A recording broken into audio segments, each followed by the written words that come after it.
ప్రపంచంలో బతకాలని నిర్ణయించుకుంటామని మనందరం. నేను ఇబ్బంది లేకుండా నేను మందు తాగమని ఎంకరేజ్ చేయను, వ్యసనాలకి పాల్గొనని ఎంకరేజ్ చేయను.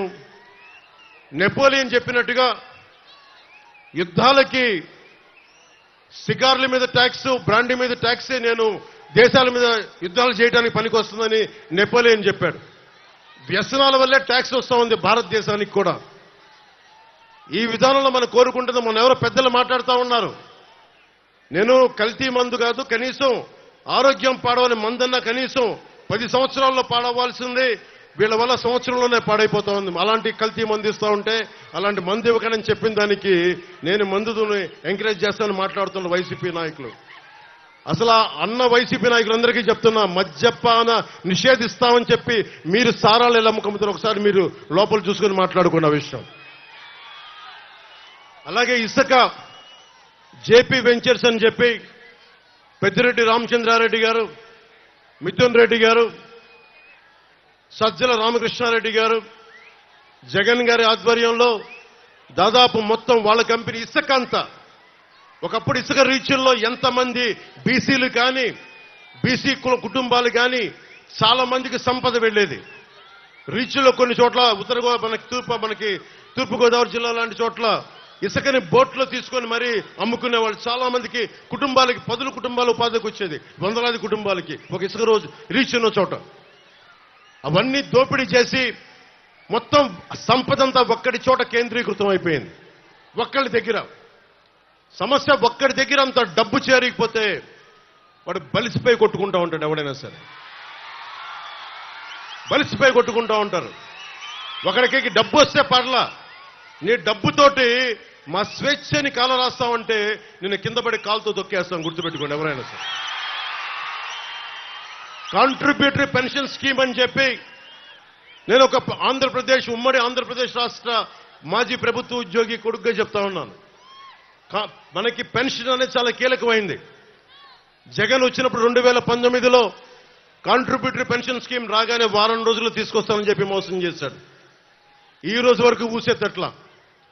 మొన్న నారా చంద్రబాబు నాయుడు గారు 4 దశాబ్దాల సుదీర్ఘ అనుభవం ఉన్న, మనకి 3 పర్యాయాలు ముఖ్యమంత్రిగా ఉన్న వ్యక్తి, వారికి ఒకటే చెప్పాను, కూటమి ప్రభుత్వం రాగానే మనం అసెంబ్లీలో ఉద్యోగుల కోసం కాంట్రిబ్యూటరీ పెన్షన్ స్కీమ్ గురించి ఒక చర్చ మొదలు పెట్టాలి.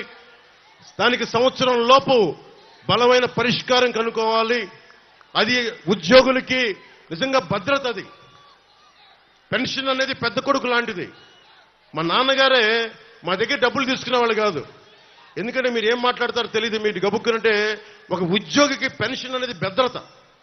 అలాంటి భద్రత ప్రభుత్వ ఉద్యోగులకు కల్పించాలనేదే మా కూటమి తాలూకు ఆకాంక్ష. నేను జగన్ లాగా అబద్ధాలు చెప్పట్లా, జగన్ లాగా వారం రోజుల్లో మీకు అద్భుతాలు చేస్తామని చెప్పట్లా. ప్రభుత్వ ఉద్యోగులందరికీ తెనాలి ఈ సభ నుంచి వేదిక నుంచి చెప్తా ఉన్నాను, సంవత్సరం లోపు పరిష్కారం తీసుకొస్తాం. మీ భద్రతకి బలమైన దారి వెతుకుతాం. మీరు బెంబేలు పడకూడదు. మీ ఆరోగ్యాలకు కానీ మీ బిడ్డలకి ఏదైనా ఇవ్వాలనుకున్నా కానీ భవిష్యత్తులో మిమ్మల్ని బిడ్డలు చూసుకోకపోయినా పెన్షన్ మీకు అండగా ఉండాలనేదే మా అందరి ఆకాంక్ష. ముఖ్యంగా మీ అందరికీ ఉద్యోగులందరికీ చెప్తున్నాను, నేను ఆంధ్రప్రదేశ్ ఉద్యోగి కొడుకుని.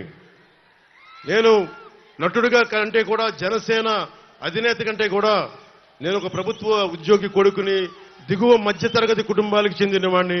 మధ్యతరగతి కష్టాలు ఎలా ఉంటాయో తెలుసు, కౌలు రైతు కష్టాలు ఎలా ఉంటాయో తెలుసు.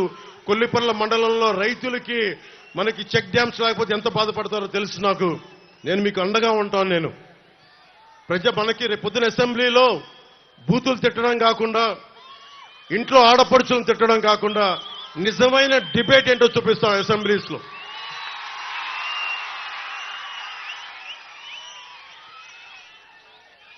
గురు బ్రహ్మ గురు విష్ణు గురు దేవో మహేశ్వర అంటాం.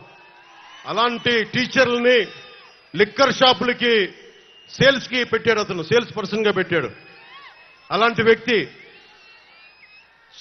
టీచర్ని గౌరవించిన వ్యక్తి. ఎందుకు గౌరవించలేడు అతను? 10th క్లాస్లోనే శివశివాని స్కూల్లో 10th క్లాస్ పేపర్ లీక్ చేస్తున్న మహానుభావుడు ఈ ముఖ్యమంత్రి.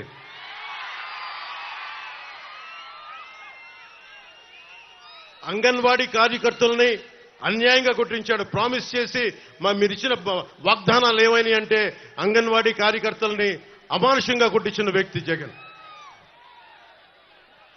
అలాగే మొన్న చాలా మంది పోలీస్ ఉద్యోగులు నా దగ్గరకు వచ్చి ఒకటే విన్నపం ఇచ్చారు.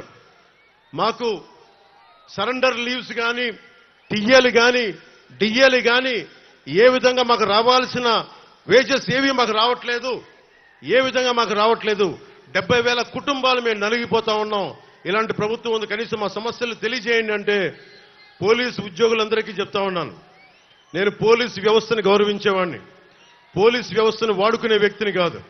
సో మీకు మేము మాటిస్తున్నాం, మేము రాగానే కానిస్టేబుల్ రిక్రూట్మెంట్, పోలీస్ రిక్రూట్మెంట్తో పాటు మీకు అందరు ప్రభుత్వ ఉద్యోగులకి కూటమి ప్రభుత్వం రాగానే 1 నుంచి 5 తారీఖు లోపు మీ ఉద్యోగాలు కానీ, మీ టీఏలు కానీ, మీ డిఏలు కానీ మీ ఖాతాల్లో పడిపోయేలాగా మేము బలంగా మీకు భరోసా ఇస్తున్నాం. ముఖ్యంగా రైతాంగానికి, కొలిపర్ల మండలంలో రైతాంగానికి కానీ, ఆంధ్రప్రదేశ్లో ఉన్న రైతాంగానికి కానీ మనం చాలా రిపేర్లు చేయాలి. చిన్న చిన్న చెక్ డ్యాంలు అవసరం, పంట కాలువలు పొడికలు తీయడం, లేదంటే చాలా తొందరగా పూర్తి చేయాల్సిన తక్కువ డబ్బు